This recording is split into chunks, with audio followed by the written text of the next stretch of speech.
So the first thing we're going to do with this Jeep is make it habitable. The Jeep has largely been unused for the past year, give or take, and has been sitting outside in the rain and snow with a bunch of holes in the roof, broken missing windows, you name it. And there may or may not be things growing in there.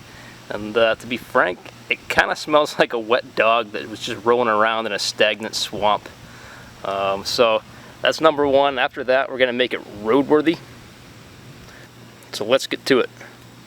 So day one of working on the Jeep here, I was having a problem with the starter, which the previous owner told me about. And I think the problem came back to this terminal on the battery right here.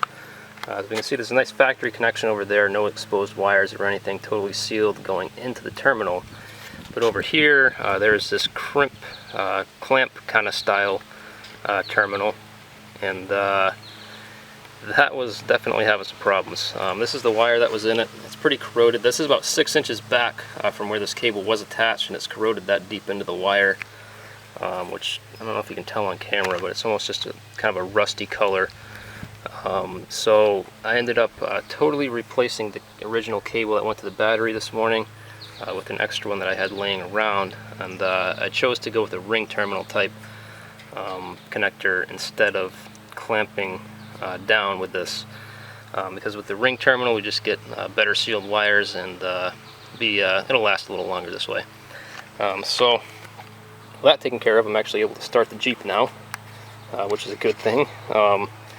So I think what we're going to do today, since the sun's shining for once in the past few weeks, I think we're going to pop the top off, let the inside dry out, and then we'll probably take the top off of the parts Jeep over here and stick that on here, because the parts Jeep top is in better shape than this top.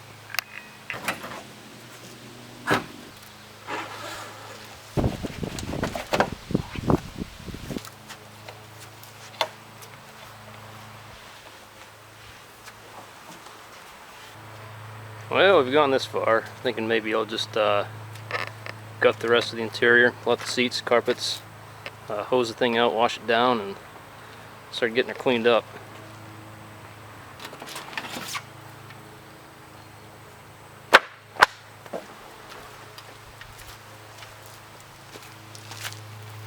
Some makeup.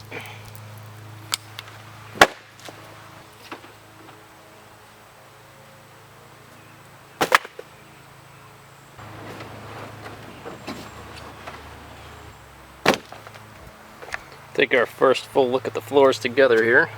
This does not look bad at all. We'll see once it gets cleaned up, but I mean, there's pretty much paint on all of it, so I'm happy. Now, the driver's side isn't quite as good. That just looks like surface rust to me. I'll find out in a few minutes, but it looks like the Jeep just got even cheaper. Got a few coins there, as well as what appears to be a spare key. So, cool.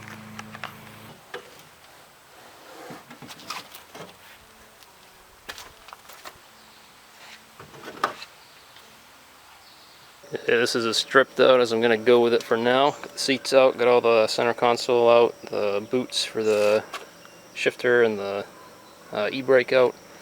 Just put all the bolts back in the holes where they went.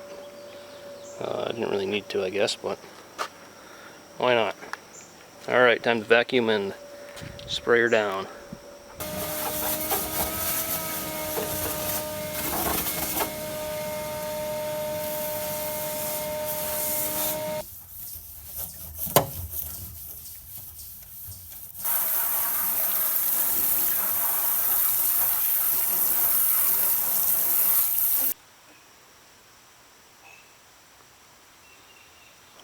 Well, that's it for now. So, get the interior nice and soaked. We'll let that dry out before I put the top back on. So, well, before I put the other top on. I don't think the seats are going to go back in because those things are just junk. So I'm going to have to find another set, or I might have a usable set in the parts Jeep over here. I'll have to check that out, but junk. So here she sits, fairly cleaned up. We got a used soft top on it that I had sitting around, so that was free for me. Probably could have picked that up for, I don't know, 200 bucks or so on Craigslist. Got new windows on the doors as well. And the inside is pretty well cleaned out. The seats that were in here, I just tossed those, and then these are some seats that were in a parts Jeep I had sitting around, so those were also free for me. However, I considered not using them and picking up a set on Craigslist, but the set on Craigslist was an hour and a half away. It was only 50 bucks for the front two seats, so that wouldn't have been too bad, but I just ended up kind of shampooing these ones instead and scrubbing them down, and they came out pretty well. The dash, I scrubbed that pretty good. Still haven't gotten the vents back in yet. A couple of them were broken, and the other ones I just need to scrub pretty well with the toothbrush. The driver's side floor I quickly wire wheeled with an angle grinder and put a coat of paint on there.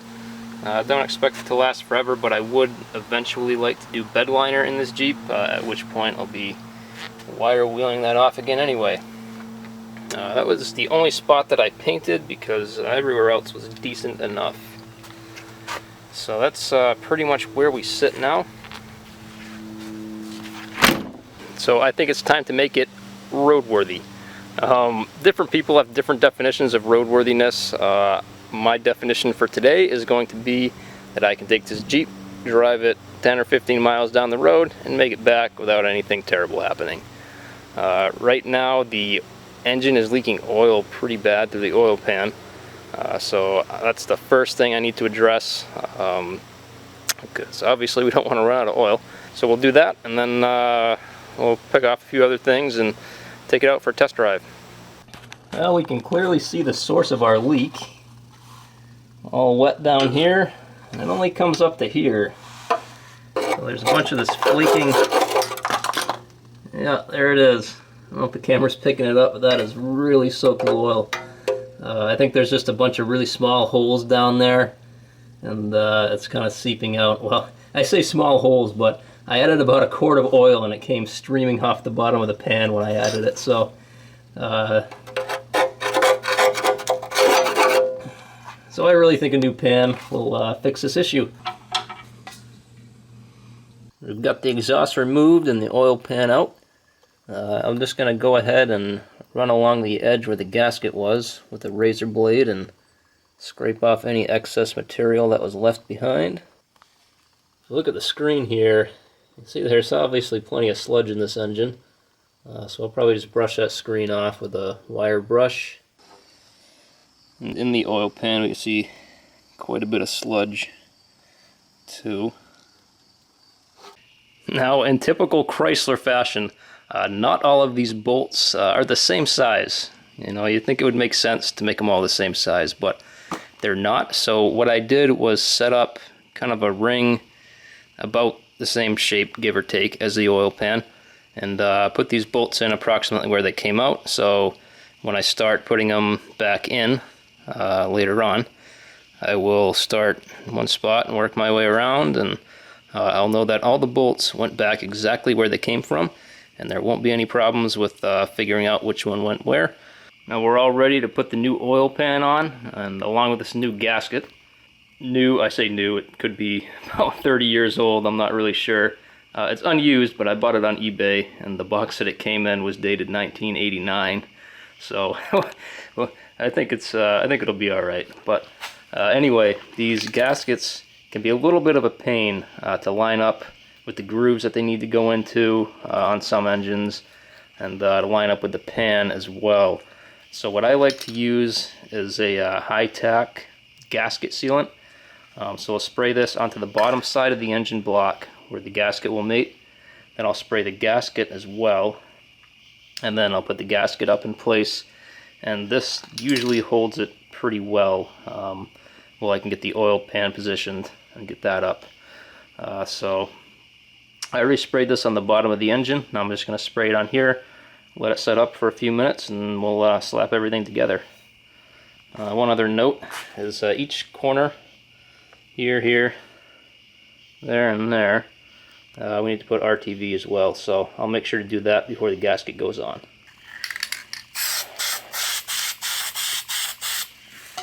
While the exhaust pipe is removed, I decided to take this opportunity to pull out both O2 sensors and put some anti-seize on them. when I bought the Jeep, it was throwing a code for the upstream O2 sensor. So in case it is a sensor that's bad, the upstream sensor, I figured I might as well take full advantage of having good access to this to pull it out now, lube it up, and then make it easier to remove later. Because I ended up having to use a torch and heat this thing up until it was cherry red. And I got a flare nut wrench, slid that on, was pounding on that pretty good with a hammer to get it loose, and that would not have been fun if this pipe was still in the Jeep. So I did the same thing to the downstream as well, and took a wire brush, cleaned up the threads all nicely, and we'll just put some anti-seize on there, put it back in.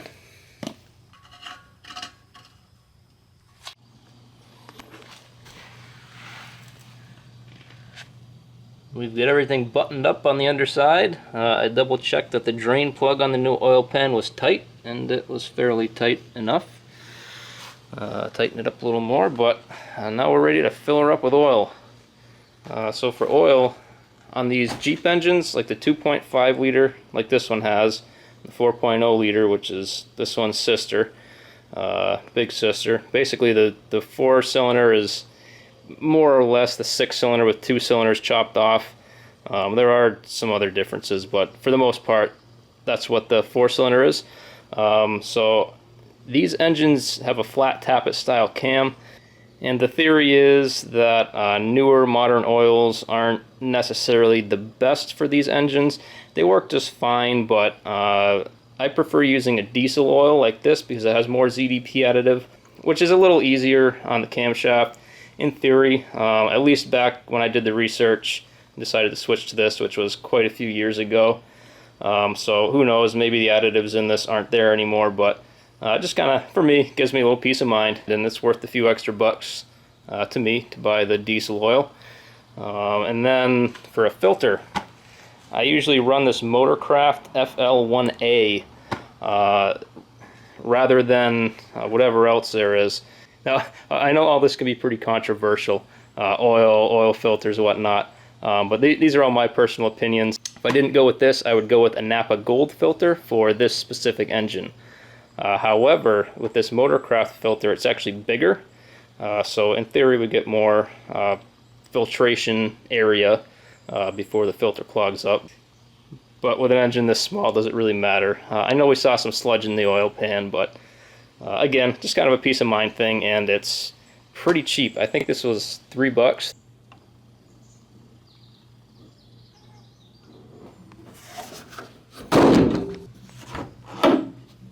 Now there are a few final things we need to do to get this ready for inspection, because I live in one of the great states that requires an annual vehicle inspection.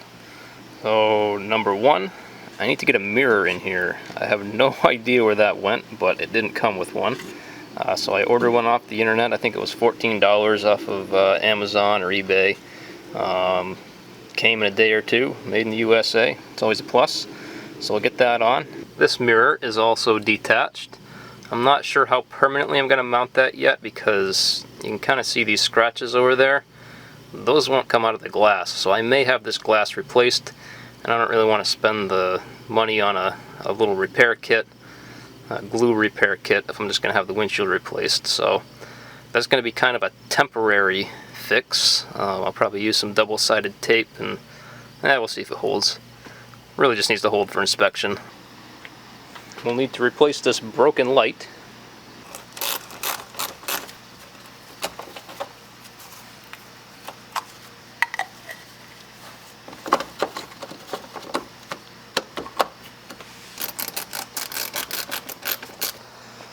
Now I have very, very serious doubts that this is going to work, but I put a piece of double-sided tape up there, and I'm hoping it will hold for a few days. Any more than that, I think, will be borrowed time, but I'm really not expecting it to hold at all. Well, we'll see how long it stays. I will be very careful adjusting it, and I may consider putting a little support string up to the footman loop. I know this is really hokey, but like I said, I think the windshield is going to be replaced really soon, and if it ends up not being replaced for whatever reason, then I will fix this the right way.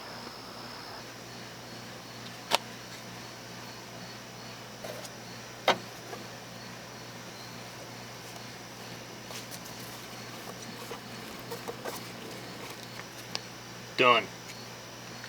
So like I said at the end, I think it was, of the first video in this series, I'm going to go ahead and try to keep track of all the costs that are incurred during this build, because my goal is to make this a budget build, a budget crawler, and I would really like to keep the price under $5,000, including the cost of the vehicle. Now, anybody with a credit card can hit the internet and $10,000 later have a pretty dang capable Jeep, but that's really not the goal here. So I think a lot of the fun of this build for me is going to be trying to keep it as cheap as possible while making it as capable as possible. So at the end of most of these videos, I'll probably go ahead and do something like this, where we talk about the costs that I've spent to date and also look at a theoretical cost if I wasn't being so budget-minded, I guess we could say. So if I had just gone out and bought any old Jeep, a nice Jeep that didn't need work like mine does, if I bought parts brand new from off the internet or whatever, we'll look at the cost of that versus what I'm spending, because I'll probably be using a lot of used parts and parts that can be found cheaper than other places. So let's dive into this here. Now, the purchase price that I paid for my Jeep was $900, which is one heck of a deal, I do think. And in order to get a theoretical cost on that, I went on Kelley Blue Book's website and punched in all the specs for my Jeep and chose a Jeep in good condition. And this was the average price that they gave, so $4,597. Now, I chose to give the theoretical price of a good condition Jeep rather than a fair condition Jeep for reasons that will become apparent as we move down this list. And of course, where I live, I need to pay sales tax and a title fee, which was a little bit cheaper with the cheaper Jeep than it would have been with the fully priced theoretical Jeep. Now, the first thing you saw me tackle, well, you saw the result of in this video, was I needed to replace the lead going from the battery to the starter. And I already happened to have a cable that worked pretty well. It was just a tad too long, so I needed to clip it down and put a new ring terminal on it. So the starter cable was free since I already had it. It was off an old junk, I think it was off a Durango. But I needed to buy a new ring terminal for it so I could shorten it up, and I paid $3.97, including sales tax, down at the local auto parts store for a 2-pack. Got that soldered on there, and obviously, had I bought a Jeep in good condition, we would not have needed to do these things. So the cost on the theoretical is $0. Driver and passenger seats, those were total garbage on the Jeep that I bought, and those, I ripped off the cushions and threw them in a fire, man. They were nasty, nasty.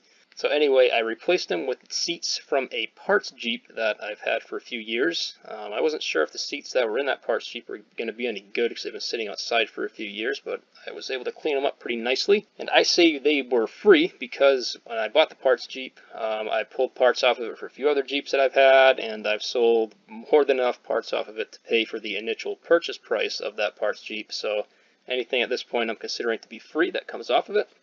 If we had bought a Jeep in good condition, again, we probably could have kept the seats that were in it. Soft top, again, same deal, came off the parts Jeep. Theoretical Jeep probably would have had a soft top in good condition. Paint the driver's side floor. Floor is a little rusty like you saw in the video. I used probably half a can of spray paint, so we'll say $3 for that. Theoretical Jeep would not have needed to have that done. Replaced the oil pan gasket, and used a little bit of sealant on the gasket.